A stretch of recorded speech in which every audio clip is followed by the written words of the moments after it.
Good morning India. बच्चों, आज हम एक ऐसे आर्टिस्ट के बारे में जानेंगे जो 20वीं सदी के सबसे महान आर्टिस्ट हैं। उनके बारे में कौन नहीं जानता है।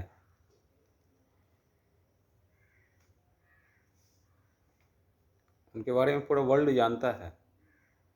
और आर्ट फील्ड में बहुत कम आर्टिस्ट होते हैं जो रियल ज़िंदगी में आर्ट में वो एंजॉय किए और जब जीवित थे तभी उनको नाम और ख्याति इस तरह मिली कि वो एक स्टार की तरह जिए। 20वीं शताब्दी के सबसे महान कलाकार पाब्लो पिकासो 1881 ईस्वी में स्पेन के मलागा शहर में इनका जन्म हुआ और शुरुआती शिक्षा इन्हें अपने घर में ही मिला, क्योंकि इनके पिताजी ड्राइंग टीचर थे। वहीं से कला की शिक्षा शुरुआती मिला, या यूँ बोला जाए कि शुरुआती कला गुरु वही रहे हैं। इसके बाद इनको स्पेन भेजा गया आगे की पढ़ाई के लिए, और स्पेन जाते ही पढ़ाई के क्रम में ही जब 3rd ईयर 4th ईयर में थे तभी इनकी नाम और ख्याति इस तरह हो गई कि कला की दुनिया में इनको स्ट्रगल नहीं करना पड़ा।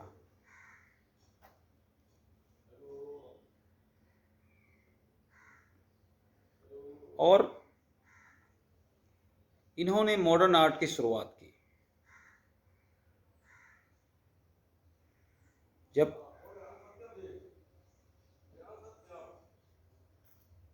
मॉडर्न आर्ट की शुरुआत पिकासो से होता है।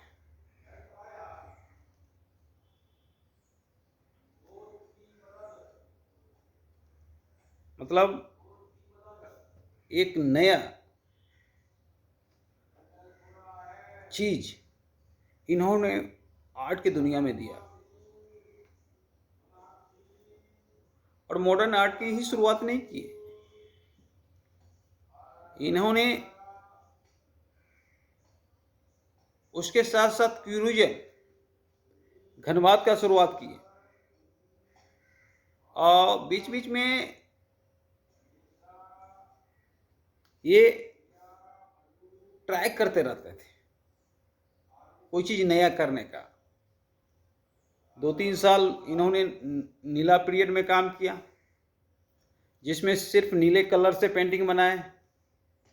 2-3 साल गुलाबी कलर में काम किया, सिर्फ गुलाबी कलर से पेंटिंग बनाए। इनका कहना था कि कला किसी एक शैली में नहीं बंधा होना चाहिए, ना कलाकार बंधा होना चाहिए, ना कला बंधा होना चाहिए। इनका सोचना था। और बच्चों, आपको सुनकर आश्चर्यजनक होगा, इनका और कहना था जो काम हमसे नहीं होता है वही काम करना चाहिए। उस काम में ज़्यादा इंजॉय आता है, और फलतः ट्राई करते करते हम करना भी सीख जाते हैं। और सही मायने में जो असंभव काम होता है, अगर उस काम को हम करते हैं और ट्राई करते करते सीख जाते हैं तो उसमें ज़्यादा इंजॉय होता है। जो काम हम कर सकते हैं उसमें कम इंजॉय होता है। जो हम काम नहीं कर सकते हैं और वो काम अगर करते हैं तो उसमें ज़्यादा इंजॉय होता है। यही बात पिकासो ने बोला।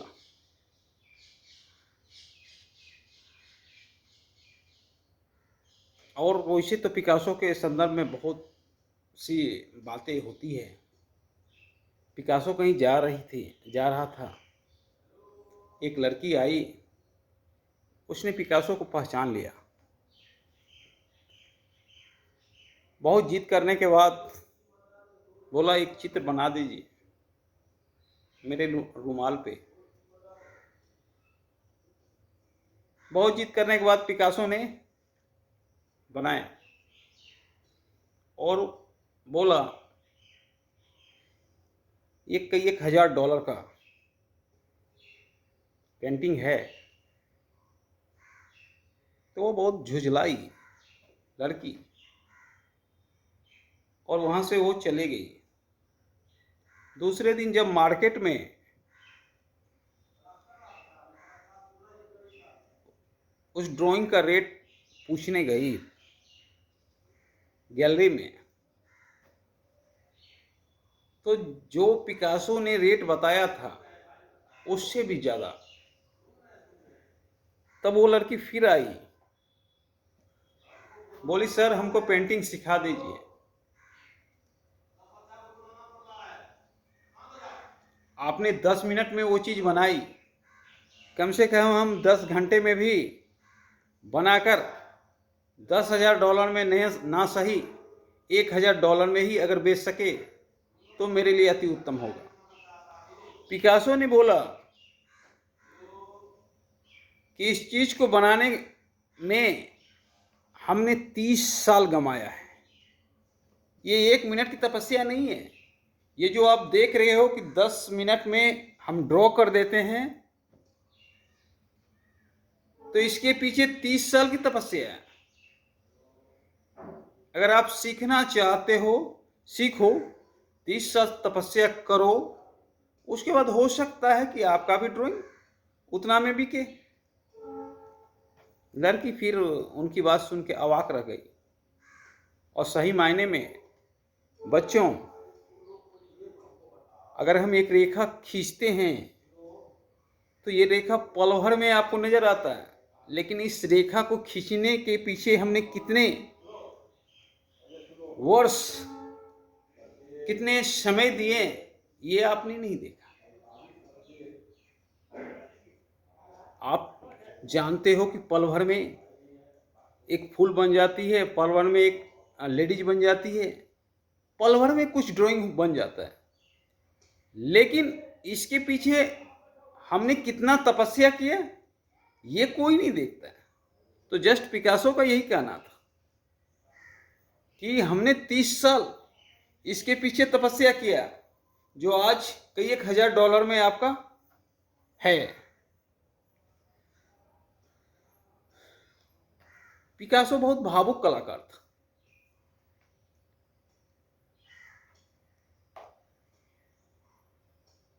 और वो उनका सबसे फेमस पेंटिंग गुर्निका, द्वितीय विश्व युद्ध का ट्राई युद्ध चल रहा था। लंदन के फौजी ने गुर्निका गांव पर बम गिराया, जिसके दर्द में पिकासो करा उठा और उसने गुर्निका पेंटिंग बना डाला। एक तरह से ये पेंटिंग बम गिराने वाले के खिलाफ था। फलतः ये पेंटिंग बनाने के परिणाम स्वरूप पिकासो को राजनीति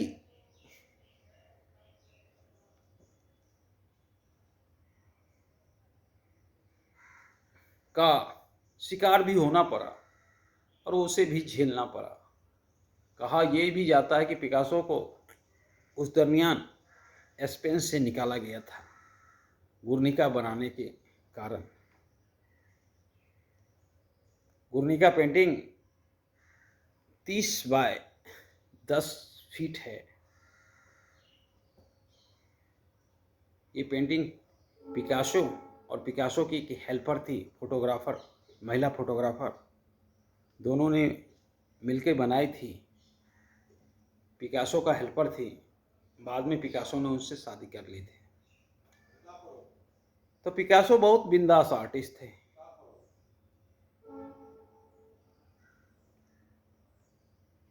और पिकासो 1907 में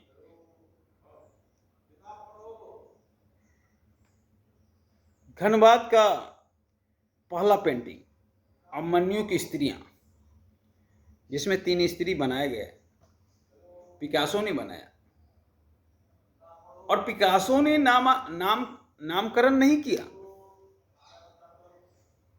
जस्ट कोई बच्चा अगर जन्मता है तो उसका क्या नाम रखा जाए नहीं रखा जाए सोचना पड़ता है। उसी तरह कोई कलाकृति बनता है तो हो सकता है कलाकार नाम रखे, कोई बाहर वाला ही रख दे। तो वही हुआ घनबाद के साथ।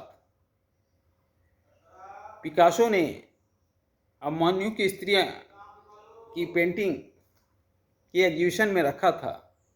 कला समीक्षक ने खूब उस पर उपहास उड़ाया और उसी ने घनबाद नाम रखा।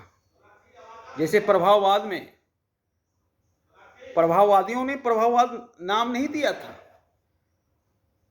वो भी कला समीक्षक ने उपहास उड़ाया था और वहां पे प्रभाववाद उन्हीं के द्वारा नामांकन किया गया था। उसी तरह ये घनबाद पिकासो ने कभी नहीं सोचा था। पिकासो ने सिर्फ ड्रॉ किया था घनबाद, लेकिन कला समीक्षक ने उपहास उड़ाया और उसके परिणाम स्वरूप घनबाद का नामांकन किया। तो हम लोग बच्चों जानते हैं, कोई भी नया काम करने के परिणाम स्वरूप इस समाज में उपहास झेलना पड़ता है।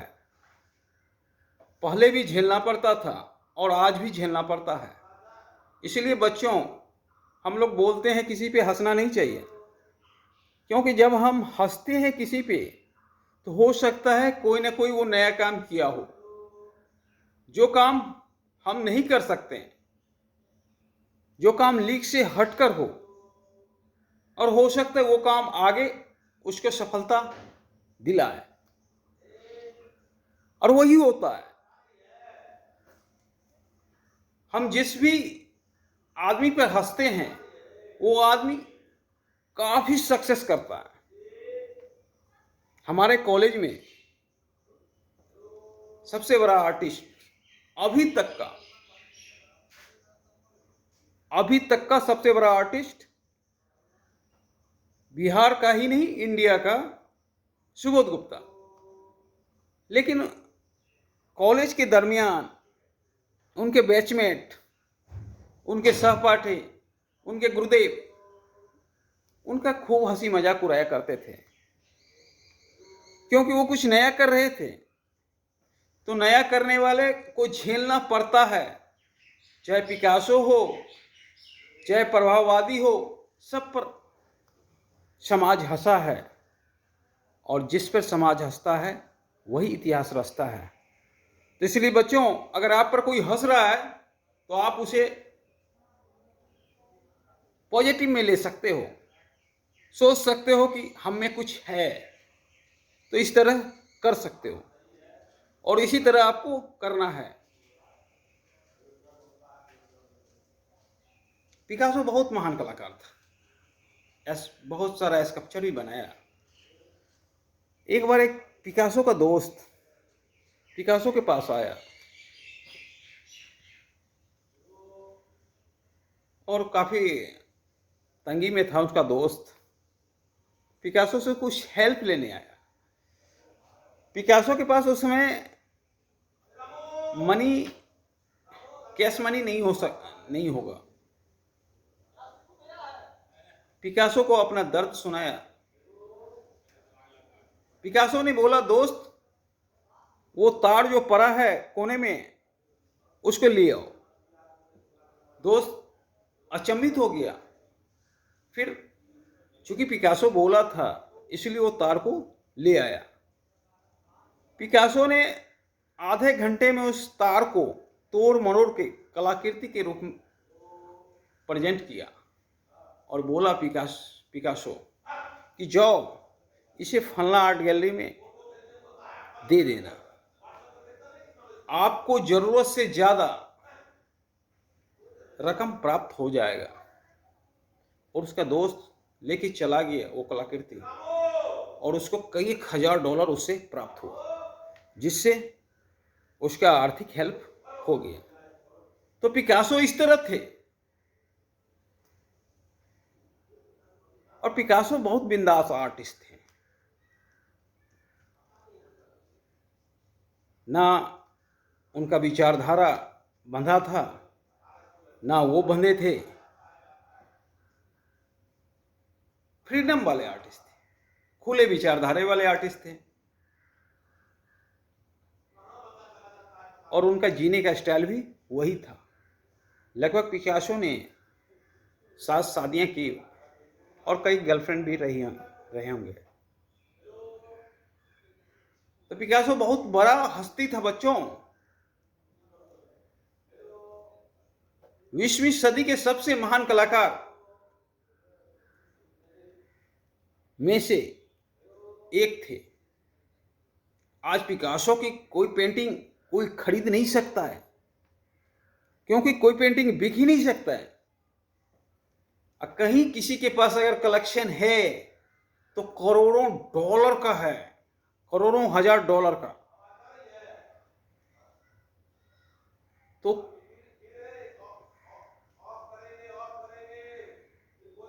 पिकासो ने कला में एक नया आयाम दिया। मॉडर्न आर्ट, घनवाद और भी चीज पिकासो ने दिया, जो कला इतिहास आज भी पिकासो का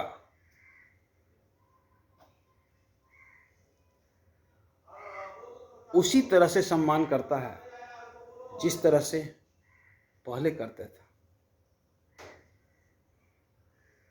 हो सकता है आज पिकासो का सम्मान और अधिक हो गया, क्योंकि कला इतिहास में आज तक इतने बड़े हस्ती पैदा नहीं हुए।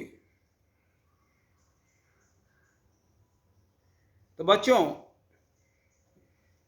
पिकासो के बारे में आप लोग को संक्षिप्त जानकारी दे दिए। पिकासो का फेमस कलाकृति गुर्निका है, अभिमन्यु की स्त्रियां हैं, 3 संगीतज्ञ है, बहुत सारे स्कल्पचर में बकरी है, ढेर सारे फेमस कलाकृतियां हैं। आज जिसके पास भी पिकासो का ड्राइंग होगा वो अरबपति जरूर होगा। तो इस तरह आप लोग ने आज संक्षिप्त जानकारी पिकासो के बारे में जाना। धन्यवाद बच्चों।